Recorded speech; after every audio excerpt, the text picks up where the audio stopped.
Sur les blessés, on commence donc.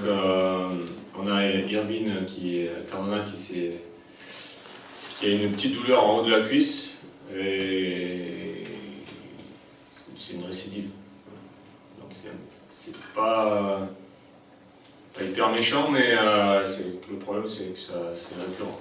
Donc il y a peu de chances qu'il puisse être aligné sur le match samedi. Sinon après on a personne d'autre, à part des petits bobos, des petits coups et tout. Voilà, sur le point infirmier.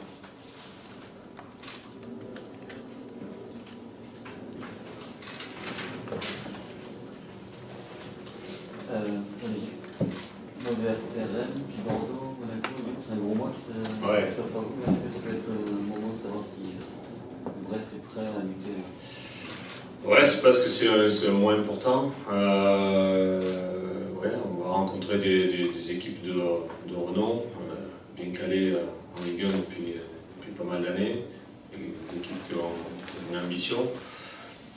Oui, on va voir un peu où on se situe, c'est clair. C'est clair qu'à la fin du mois de septembre, on y verra un peu plus clair.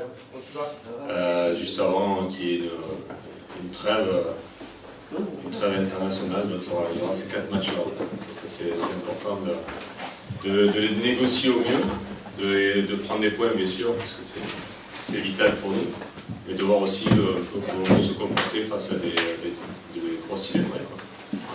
Déjà, on le verra les samedis. Est-ce qu'à compter de gros cylindrés, sans faire référence à la Ligue, Toulouse ou Reims, ça peut vous mettre un petit peu plus à l'abri de ces débuts de match ratés que vous déplorez assez souvent? On se motive peut-être plus facilement quand on affronte les têtes d'adversaires. Ouais, je suis pas sûr, en fait, je suis sûr de pas grand chose là-dessus, parce que à Saint-Etienne, c'est quand même une grosse cylindrée, et on a eu aussi un début de match un peu timide. Ouais, donc je sais pas, de toute façon, en tout cas, ce qui est sûr, c'est qu'on a vu qu'il fallait quand même être présent dès la première seconde. Et le plus important, c'est qu'on retienne des leçons, quoi. C'est surtout ça. Comment est-ce que vous êtes revenu justement sur cette première mi-temps de Denis pendant la trêve? Est-ce que vous considérez que les leçons ont pu être retenues? Ça, j'ai pas la réponse. Il y a beaucoup de choses où on n'a pas vraiment la réponse. En tout cas, on y a bossé, on y a travaillé dessus. Comment on le travaille? On l'analyse déjà par en vidéo, et puis après on y revient sur le terrain. Ça c'est la première des choses. Après, voir si ça a été enregistré. Oui, bien sûr que les joueurs sont conscients quand même de ce qui se passe sur le terrain. Après, d'y remédier, voilà, des fois il faut un peu de temps, quoi. Donc, mais là, le temps, dans le football, là, on n'en aura pas trop. Donc l'idée, c'est qu'on apprenne vite. C'est surtout ça, quoi. C'est aussi une question mentale, peut-être cette Oui, il y a des approches mentales. Alors, le problème, c'est que c'est pas uniforme. C'est pas tous les joueurs la même approche. Il y a des joueurs qui, comme on en a déjà parlé, qui sont encore un peu timides face à la Ligue 1, d'autres timides un peu face aux supporters adverses, d'autres qui peuvent aussi être en réforme. Donc c'est aussi un problème individuel, c'est pas que collectif. C'est un derby qui s'approche, on a connu d'autres dans d'autres clubs. Est-ce que tu sens une réelle effervescence, quelque chose? Oui, on le sent. Je pense qu'autour de nous, le fait de jouer contre une belle équipe de Rennes qui a réussi son début de saison, de se retrouver en Ligue 1 aussi, je pense qu'il y a une effervescence par rapport à ça. Oui. On le ressent, on nous en parle beaucoup en tout cas. Voilà, les joueurs en parlent un peu, est-ce que tu sens que ça évoque quelque chose ou pas? Parce que ici c'est bien grand en l'occurrence pour les... Oui. Est-ce que tu sens que Rennes ça évoque quelque chose chez les joueurs, notamment chez les Bretons? Le mieux ce serait de poser la question. Moi je pense que oui, je pense que quand même il y a quelque chose. Ouais, non, il y a vraiment quelque chose parce que je pense qu'il y a ce sentiment de jouer contre un gros club, voilà, qui est quand même voisin, même si j'ai bien compris que c'était Guingamp qui était plutôt le derby le plus important, mais je pense que celui-là, c'est aujourd'hui le derby d'un gros club bien structuré qui est là en Ligue 1 depuis pas mal de temps, contre le retour de Brest en Ligue 1. Donc il y a le gros contre le petit, et je pense que il y a ce sentiment dans le vestiaire, ouais, ce sentiment de vouloir faire quelque chose contre Rennes. Ouais. Je pense que tu en as connu des plus chauds quand même dans le sud notamment. Oui. J'ai connu des derbys bien plus chauds, et puis oui, plutôt dans le sud. Mais ouais, il y a quand même ce sentiment de derby, il y a quand même toujours quelque chose, tu vois, et c'est toujours intéressant. Alors un derby, il faut que ça reste une fête quand même, hein, voilà. Je pense qu'il y aura quand même des Rennais qui vont venir, et j'espère qu'il y aura une belle ambiance. En tout cas, je pense que les supporters brestois de toute façon sont prêts, puisque j'ai pu en croiser quelques-uns, et il y a un petit moment qui s'y prépare, et que ce soit une belle fête à Leblé, ça sera énorme, quoi. Vous êtes passé, il me semble, chez les temps, en 83 ans, deuxième mi-temps, à Nîmes. Peut-être qu'il fait pas les choses longtemps. Est-ce qu'il y a un système aujourd'hui dans lequel vous vous sentez plus sécure? Non, c'est un peu les circonstances, un peu du moment. C'est vrai qu'au niveau tactique, on a un petit peu parlé la dernière fois. On a joué avec deux systèmes différents. Je pense qu'on est capable de s'adapter. C'est un petit peu par rapport aux joueurs que j'ai, que je découvre. Il y a aussi, on en a parlé, des joueurs nouveaux qui sont arrivés. Voir comment on peut adapter le système de jeu au mieux pour que ce soit le plus fluide possible, c'est mon but là-dessus. Et il y a bien sûr aussi une volonté de pouvoir changer de système en cours de match. Voilà. Ça a été discuté avec les joueurs. Je pense qu'on a des joueurs qui sont capables aujourd'hui de s'adapter à ça. Le fait que c'était mieux justement la seconde période en 80 ans, ça peut te pousser éventuellement à débuter comme ça? Ça peut, oui. Je sais que j'ai ces deux possibilités, hein. Voilà, aujourd'hui, voire plus, bien sûr, parce qu'on peut jouer dans d'autres systèmes. Et on le voit, il y a beaucoup d'équipes qui arrivent, notamment sur les débuts de saison, qui changent de système de jeu. Après, dans un même système de jeu, tu changes un petit peu l'animation, tu te retrouves avec autre chose aussi, quoi. Donc, je te dirais pas si je préfère un système ou un autre. Ce qui m'intéresse, c'est les joueurs, parce que comment ils se sentent dans les systèmes. Aujourd'hui, le fait d'avoir changé à la mi-temps et d'être un peu mieux, je pense que c'était pas dû au système, c'était surtout dû à l'état d'esprit. Ouais, ça c'est sûr. C'était l'état d'esprit qui était différent. Et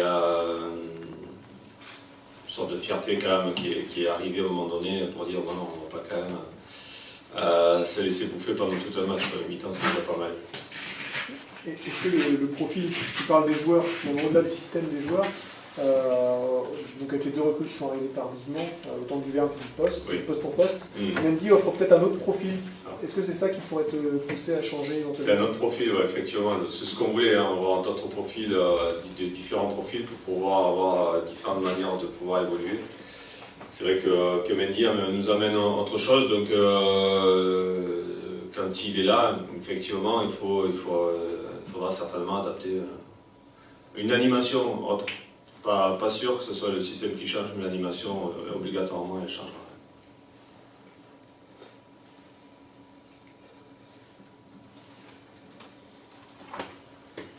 C'est bon pour vous? Avoir joué contre Rennes en match de préparation, ça peut avoir une incidence sur la manière dont on prépare ce match? Ouais, je suis pas sûr. C'est quand même des circonstances différentes. Il n'y a pas tout l'effectif rennais qu'il y a actuellement aussi. C'est toujours difficile à savoir s'il y a un ascendant psychologique qui a été pris par rapport à ça. En tout cas, sur ce match-là, j'ai un bon souvenir d'un bon comportement de l'équipe. Donc ça peut aider. Ouais, je vais te dire, ça peut aider. En tout cas, ça nous a bien mis dedans d'avoir fait ce match-là contre les Rennais. Ça nous a donné confiance pour la suite. Voilà, ça c'est sûr. Est-ce que ça a une grosse incidence? Je ne suis pas certain. Est-ce que la proximité du match de Ligue Europa de Rennes peut avoir une incidence aussi pour vous? Peut-être que Rennes aura peut-être un choix à faire entre ces deux matchs? Ouais, je ne pense pas qu'ils aient vraiment un choix à faire.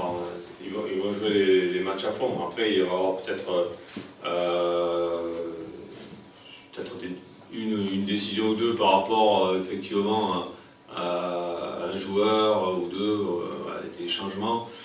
Mais je ne pense pas que le Stade Rennais puisse négliger un match de championnat, ni un match de Ligue Europa. Et puis je pense qu'ils se sont construits au niveau de l'effectif par rapport à ça. Donc, ils ont un effectif qui est quand même bien plein, qui est quand même de qualité et capable de jouer les deux matchs. Donc je ne pense pas que c'est beaucoup d'incidence là-dessus.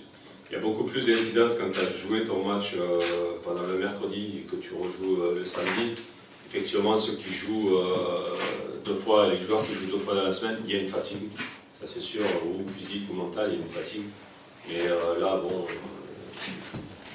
ça fait 15 jours que les équipes n'ont pas joué. Je pense que les garçons sont prêts. Après, on peut prendre en compte aussi, c'est les internationaux qui ont joué. Alors nous, on n'avait pas grand monde qui était en déplacement là-dessus, mais eux, ils avaient peut-être un peu plus de monde. C'est jamais facile parce qu'il y a toujours un déplacement, suivant où tu vas, etc. Je l'ai vécu les années précédentes. Des fois, c'est le voyage qui, c'est pas le match, mais c'est le voyage qui peut te fatiguer. Est-ce que ça va jouer? Je sais pas, c'est des petits trucs, mais bon. Voilà. En tout cas, le match, il faut le jouer, que nous soyons bien présents, qu'on compte sur nous d'abord. C'est l'essentiel. Et puis qu'on se reprenne par rapport à cette première mi-temps nîmoise qui ne m'a pas plu du tout. Une dernière question sur l'engouement justement. Au-delà du derby, là c'est plus sur l'engouement populaire dans le cadre d'une montée. Ouais. Brest a fini à guichet fermé les derniers matchs en Ligue 2 au moment de la montée. Là, les premiers se disputent à peu près pareil, ou en tout cas avec stade plein. Toi, est-ce que c'est quelque chose qui est finalement quasi logique? Tu avais connu ça à Dijon aussi en 2016? C'est forcé de faire du guichet fermé dès le départ? Il y a un peu cet engouement du départ. Ouais, il y a un engouement. Ouais, il y a une vraie envie, une vraie attente dans les clubs qui montent. Et il y a une envie de découvrir aussi des matchs de niveau supérieur, ça c'est sûr. Ouais. Donc en fait, on sent que le public fait, entre guillemets, fait l'effort de venir, même de plus loin, pour voir des matchs, parce que ça reste quand même la Ligue 1, c'est un spectacle et voilà, c'est un attrait quand même supérieur, c'est sûr. Et on l'a senti. Et puis, il y a différentes attentes. Quand j'étais à Dijon, l'attente c'était la découverte, c'était plus la découverte. Ici, c'est un renouveau. Voilà. Et je pense qu'il y a quand même eu de très bons souvenirs dans ce stade. Et en fait, on sent que les gens veulent retrouver ça. Alors, on sent que le public veut de nouveau vibrer sur des matchs de haut niveau. Et comment on fait pour pas que ça s'essouffle en fait? Comment on fait pour que ça dure? C'est les résultats. Alors après les résultats, oui, et c'est aussi la manière dont les joueurs se comportent sur le terrain. Voilà. Si tu, on va dire, employer des mots comme mouiller le maillot, voilà, c'est ça en fait. C'est ce que viennent voir les gens. Après, on sait qu'on va tomber sur des grosses équipes qui nous seront certainement supérieures. Nous, il nous faudra faire des exploits, voilà, et certainement que le public va voir aussi des exploits, donc on devra aussi faire ça, quoi. Ça c'est certain. Mais je pense que ça se passera aussi comme ça.